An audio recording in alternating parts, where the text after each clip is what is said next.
it's Ashley and Nick with Arbite Software. Welcome back to another episode of Debt Collection 101. We have a two-time guest now on again today. We have Amy Perkins with InsideARM. So thank you for joining us. And for people who may have not watched our first video with you, just to let everyone know kind of what you do and a little bit about yourself. Sure, thank you, and thanks for having me back again. I'm so excited to be here talking about time management today, and I know that's something that's really important to so many people and very hard. But a quick background about me, I'm the president at InsideARM, and we are a company that puts together handcrafted events for the industry. We have a strategy and tech conference, we also have a women's conference, but also we have other products and services that are meaningful for the industry that we put out there, and lots of great forums that we have together to help the industry forward, influence regulators, all that good stuff. So my job is to really take care of all the day-to-day execution of that. That's why time management is critically important. Yeah, that's awesome. I need help with time management, so hopefully I can learn something from you. Let's see what I can do. Yeah. All right. So while time management is nice in theory, it is impossible to stick to in a typical office where ad hoc requests, emergencies, other things always come up all the time. So what's the case for time management despite all of that?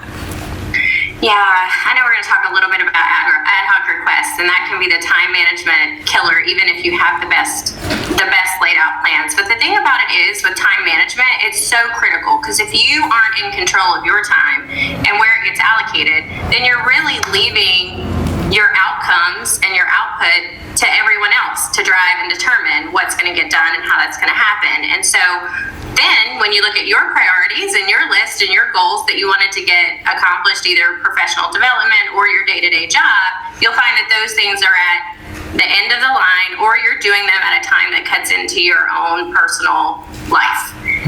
And you're doing everything for everyone else, and then at night you're doing your job. And that's not sustainable, even though we all have those times when we have to do that. So really, it's to me, time management, if you want to continue to succeed in your current role or move onward and upward, you've really got to figure out how to nail that down. Okay, so what can you recommend for maintaining time management practices, like you said, while also maintaining ad hoc requests? Yeah, I would say communication is the first thing, and I'm going to put this on the leaders within companies, because I think if there aren't clear priorities, then it's really difficult for people to determine when they look at all their tasks, which tasks are going to advance the larger priorities, and which tasks are important, will be bright and shiny today, but not necessarily going to contribute towards where the company or your department or where you're trying to go within your day-to-day job. So once leaders set priorities, it's important for all of us to then hold our leaders accountable to that. So I have found in my career that oftentimes ad hoc requests come from management. I'll be going down one path today, and then something will be happening up top, and all that comes downhill, as it should, and we all do what we need to do. But sometimes you have to stop and say, hey, is this really the most important thing today? And it doesn't have to be filled with conflict or attitude. It really is just a conversation to say, hey, these were my priorities, now this is here. Do you want me to shift gears? And that doesn't have to be every single time you get an ad hoc request, but I think there are check-in times where you need to stop and say, wait, we're going pretty fast down this path. That's the opposite of where we were intending to go. Is that really where you want me to allocate my time? So I think communication and then self-discipline. I mean, really, time management, as hard as it is, takes a lot of self-discipline, just like going to the gym or keeping your laundry done or any of the other things that we have to make sure that maybe we don't love doing it, but we need to do it. I think self-discipline is one of those things where it's easy to get distracted, especially with notifications on phones now and all these things that are buzzing around all the time. It's easy to get off track. So I would say good self-discipline, which I'll give some tips for that later. And also good communication, between your teams and between, with the leadership team in the company, to make sure that those things we're doing are still in line with what we said was important. Yeah, that's awesome. I feel like, especially from a leadership team, when you get a request from them, everyone's like, this needs to get done, because they're leadership, it's management, you feel like you need to get it done. So that's a good tip. Yeah, so can everyone benefit from practicing strict time management, or are there certain personality types who need it more? Yes, everyone benefits. I don't know many people that I've met who say, wow, I just have so much free time. Yeah. I mean, how many conversations have you had like that? And if we do meet that person, they need to be doing this talk, I think. Everyone's talking about this too. So yeah, I think everybody needs to figure out time management. Sure, some personalities might be more inclined to need it more than others, that discipline aspect of things. I think the creative and visionary types, I can fall into this sometimes where I want to sit and I want to talk about all the great things we can do and come up with new ideas and, all these things. It's like, wait a second. We need to be executing on the things we've already said we're going to do. And so if you're like that or just easily distracted, it might take a little bit more time to create the habits to then not have to put so much brain power towards time management to really make those skills more natural. And there are definitely some people who are better at it than others. So what types of time management practices work best for your own personal productivity? Yeah. So I've really had to work hard on this throughout my career because I wanted to not just do my job, but I always wanted to go above and beyond, to try to be ambitious and to try to continue to get ahead. And I really found out quickly I wasn't going to be able to do that if I just left my time to other people's decision. So the number one thing I would say is, I mentioned it earlier, don't let yourself get distracted. If you know what your priorities are and you know where you need to be focused, one of the things that I do to really stay on task is, one, I make sure I'm clear on the priorities, but every night before I leave for the next day, I make my list of what's most important for me to do. And I really break it up into what needs to be done today, what needs to be done this week, and what can be done whenever I get to it. And those are A's, B's, and C's. And then within those, I have A1s, A2s, A3s. So at least I know when I'm starting my day that I'm doing the A1 most important thing when I walked in, at least as of what I thought the night before. Now, there are going to be, like I said, times where all this other stuff comes in because everyone else made their list and something you needed to do was on it. And so I try to account for that in my time. When I'm looking at what's reasonable for me to do, I just assume that there's going to be some element of necessary distraction, things I'm going to get pulled into that I need to do.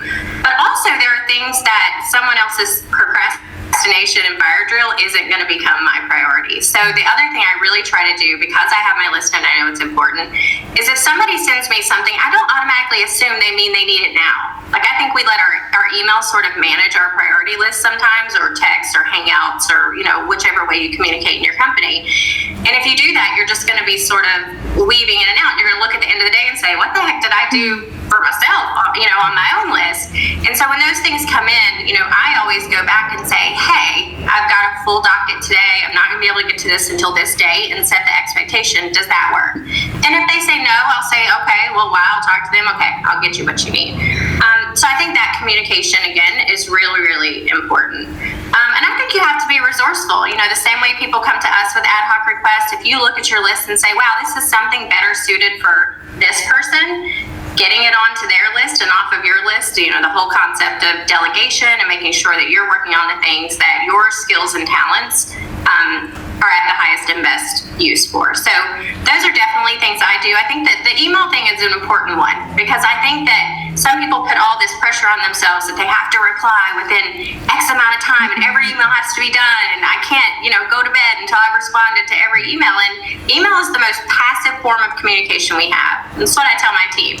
If you want to get to me, text me, call me if it's something you need right now. If it's in my email, then your assumption needs to be, I view that as a priority, but I'm going to get to that when the things on my list are done, and then I'll get to you. So be responsive, but don't make the assumption that everything people send you is what you have to do, and that has to be on your list, and it has to be done today. That's just not realistic. Yeah. I find myself saying, I'm sorry for the delayed response. Even though it's I do that.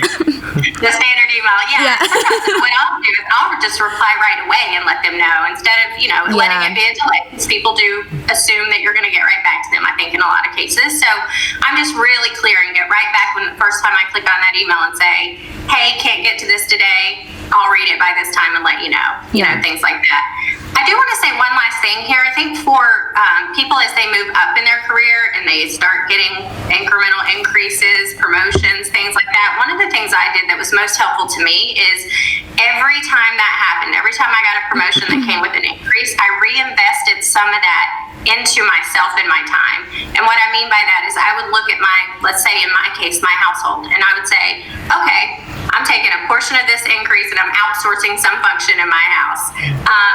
It's something that I don't want to take up my mental space and get someone to, help me or to do those things. And I recognize there's some privilege in that statement, that I've earned through working my way up, but I made sure to allocate a portion of any increase I got to helping alleviate some other time sucker, within my life. All right, so I want to take this a little bit specifically for collections. So especially in collections, like most people are very busy with juggling many tasks like skip tracing, negotiating, account management, making calls, and more. And the ability to multitask in collections is key. So what can you recommend for collectors who struggle with juggling all these tasks in an organized way? Yeah, this is a really good question, and it's a really hard one to answer, but I can remember when I was a collector, the only thing that really helped me was having a system every day. I really had to, because you mentioned all those things, skip tracing, and then now there are so many rules and regulations that I'm old enough to say did not apply when I was collecting. And so, now you have to read, all these statements to the consumers, to make sure you have to get consent. There's all these sort of other things that are added in from when I was a collector. And so when I would come in, though, I would have a system. I would know for each account based on its type what my system was going to be. And I really tried to stick to that because I think as much as you can get some of the tasks on sort of autopilot, right, in your head, where you're not having to consciously think about that task and what goes with it, but you come in and you have a system each day for, now this is hard to say because every collector's queue is set up differently, every collector is allocated to different things, but everyone sort of knows, hey, this is my bucket of accounts that, I'm going to be getting through today or going to be presented to me today, and they fall into X, Y, and Z categories, and these are the things I have to do for those. And just having that system and that routine, what I find most of the time with collectors is there's obviously a lot of distractions around us too. There's people on the phone, each situation is different, but really there's a basic set minimum formula for every single call. And I think to the extent that you can, practice getting into a system with that, the better. Also with paperwork that comes or referrals that come after work that comes with a call, I think those things, the more you can get, again, those on a really good system, challenge those things that don't make sense. Like that was one thing that I used to say when I supervised collectors was like, hey, if I ask you to do something and you're like, this adds no value, will you please tell me? Because I think that's another aspect of where we waste a lot of time is people execute a task because their manager said so and they don't sort of question and ask back, hey, do we really need this step still because this policy changed and now we shouldn't have to do this. And managers are people, they're going to lose sight of those steps and practices. So helping to streamline the process by speaking up and saying where it's not efficient is another really good tip I would give for collectors out there. Awesome. Well, that's it for us. Did you have anything else to add or want to add? No, I think this is a really good topic. I appreciate you guys having me on to talk about it. I could probably go on and on. I will offer, if there's anybody watching that wants to talk a little bit more than this segment about time management, I have lots more detailed tips that I'd be happy to offer up. So come my way, Amy@InsideARM.com. Awesome. Thank you so much. I know I learned a lot just by this short video. So I'm sure all of our viewers will find it very informative. So thank you again for joining us for the second time. Who knows if you'll be back? I'm sure you will. You're great. But thank you so much. And that's all. Subscribe and like. Bye. Everybody.